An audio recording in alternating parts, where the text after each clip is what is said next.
Kartais kyla klausimas atvykus į mūsų mokymus, o kurgi pavalgyti skaniai, nebrangiai, greitai. Taigi, pristatau kelias geriausias opcijas, kurios pasiteisino man. Arčiausiai mūsų centro Grata hotelis, ten yra verslo pietūs, ne patys pigiausi, bet tikrai jaukiai ir maloniai.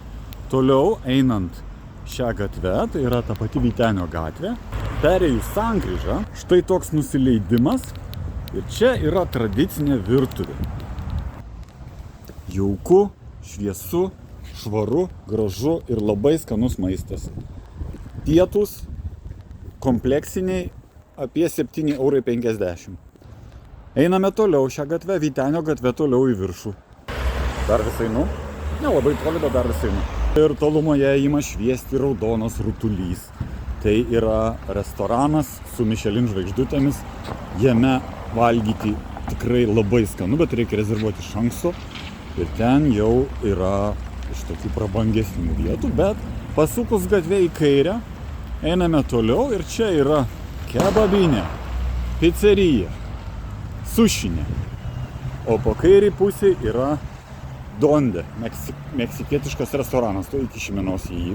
Taigi Donde, kaip matote, jie netgi ieško virtuvės darbuotojo, reiškia sukasi gerai.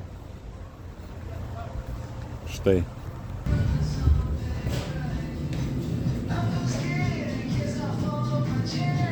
Toliau paėjus tą pačią gatvę, po dešinę yra Corner Hotel ir ten yra verslo pietų bufetas nuo 11:30 iki 14:30.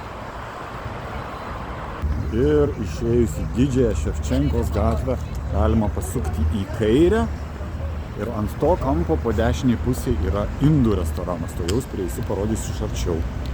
Bet einant link indų dar pakeliu yra tokia dienos pietus Simonos virtuvė. Irgi matosi, kad valgyklėlės tipo, bet atvirai prisipažinsiu, čia nesu buvęs. Tai nežinau, kiek jie geri. Taigi, indiškas restoranas Rice and Spice India. Kitoje gatvės pusėje Ševčenkos. Širtrigailos tai yra, atsiprašau. Ir taip, čia Gerta sakė, kad skanu.